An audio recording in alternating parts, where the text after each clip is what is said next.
Fala aí, galera. Feliz terça-feira aí, mais um videozinho pra gente, discutindo assuntos temáticos, né? Bom, hoje a gente está aqui para tratar da Grande Guerra em 6 fontes históricas. Grande Guerra, aí mais conhecida nos livros didáticos como a Primeira Guerra Mundial, né? Lá em 1914, os jornalistas chamavam só de Grande Guerra, uma vez que não tinha acontecido a Segunda, certo? Enfim, eu tirei essas 100 fontes históricas aí que a gente vai trabalhar de um livro didático chamado História em Documentos. Ele está esgotado, né? E ele foi escrito por uma historiadora chamada Joelza Esther Domingues. Então, valeu, Joelza, tá? Tudo de bom aí para você.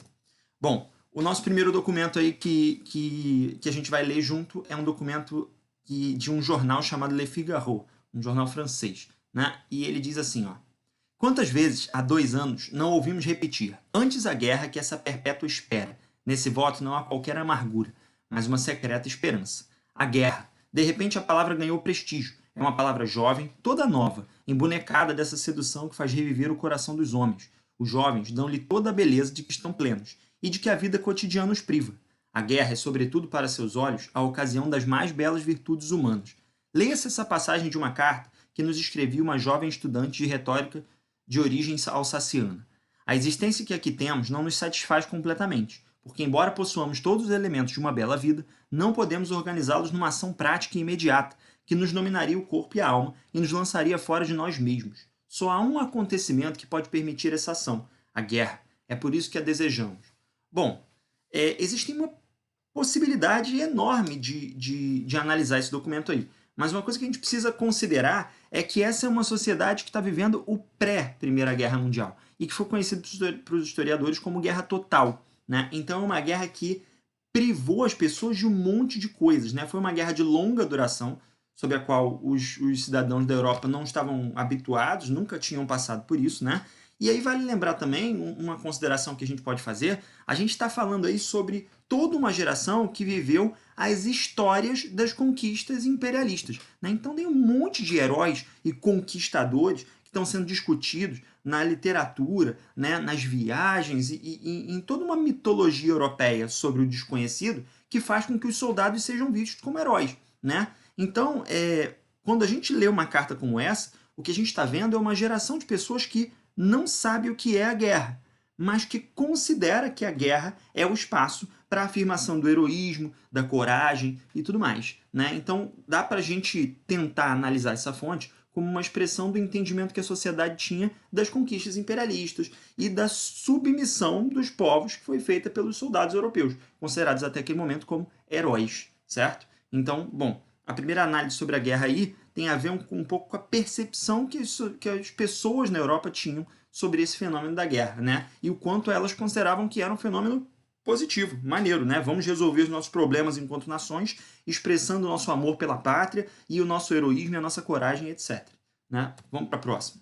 O documento 2 diz assim, ó: os governos aliados e associados afirmam, e a Alemanha aceita, a sua responsabilidade e a dos que lutaram ao seu lado por terem causado todas as perdas e prejuízos que os governos aliados e seus associados sofreram, assim como seus habitantes, em consequência da guerra imposta a eles pela agressão da Alemanha e dos que lutaram ao seu lado.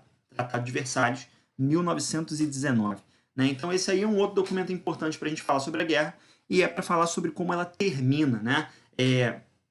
O grupo de países, né, que ficaram ao lado do Império Alemão no início da guerra, ele é derrotado, né? E aí, nesse sentido, a Alemanha em si e esses outros países, eles, nos tratados de paz, eles são responsabilizados pela guerra em si, né? E como são responsabilizados pela guerra em si, a esses países é imposta uma série de condições, como pagamento de indenização, perdas territoriais, compromisso de desmilitarização, né? Enfim, esse tratado aí, o Tratado de Versalhes, ele é usado pelo Partido Nazista como uma das motivações para criticar a crise econômica no pós-guerra que a Alemanha viveu, né? Então, o Tratado de Versalhes ele é usado aí como um argumento para o discurso autoritário, para o discurso de expansão alemã e para um discurso revanchista da Alemanha no período entre guerras, né?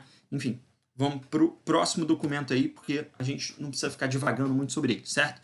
Documento 3 fala assim, ó: a guerra de 1914 a 1918 foi, de ambos os lados, uma guerra imperialista, isso é, uma guerra de conquista, de pilhagem, de pirataria, uma guerra pela partilha do mundo, pela distribuição e redistribuição das colônias, das zonas de influência do capital financeiro e etc. Vladimir Lenin, Imperialismo, etapa superior do capitalismo.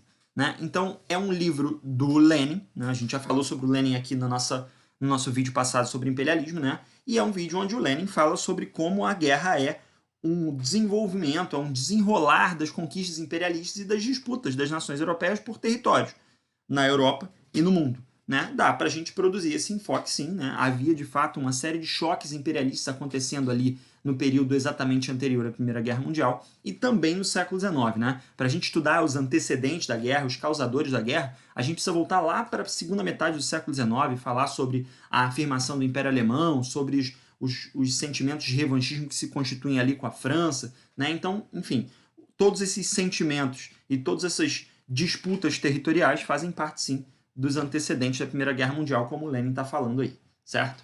Vamos para o documento 4. As razões da guerra na visão de um historiador francês.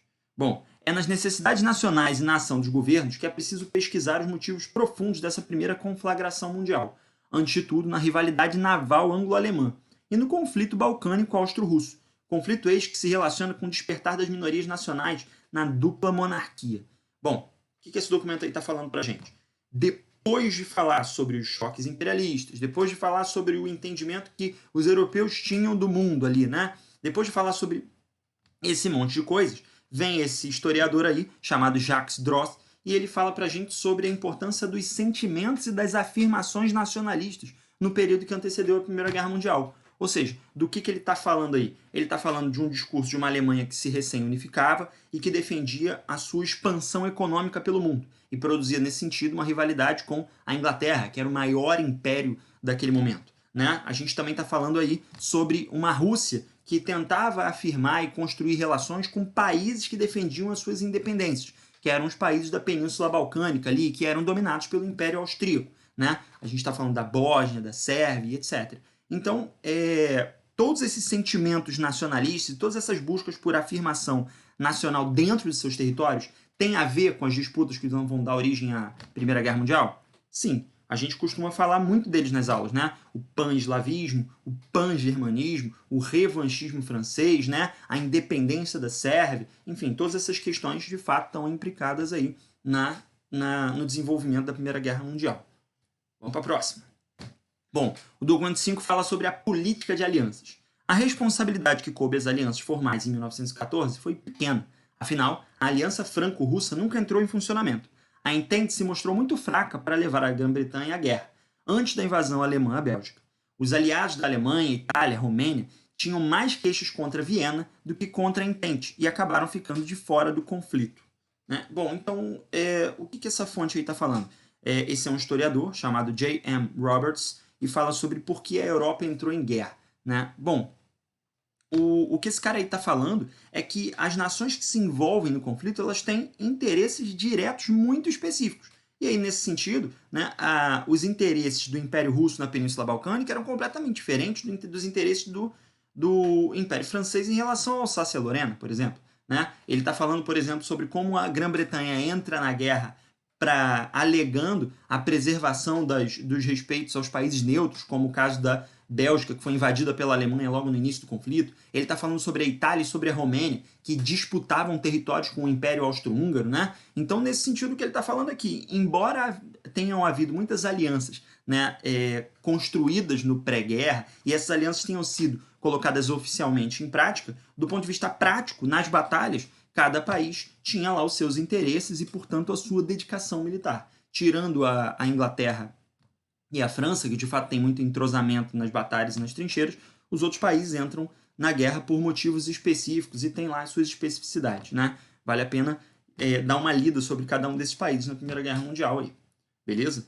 Vamos para a última aí agora, né? Que é o texto mais longo que a gente tem e talvez o mais complicado e mais revisionista aí, de um cara chamado Eric Hobsbawm. Né, o cara que escreveu sobre o século XX inteiro, super interessante os livros que ele escreve, né? Ele escreveu basicamente sobre tudo o que aconteceu na história, desde a Revolução Francesa até hoje, e, enfim, com minúcias, né? Mas vamos lá.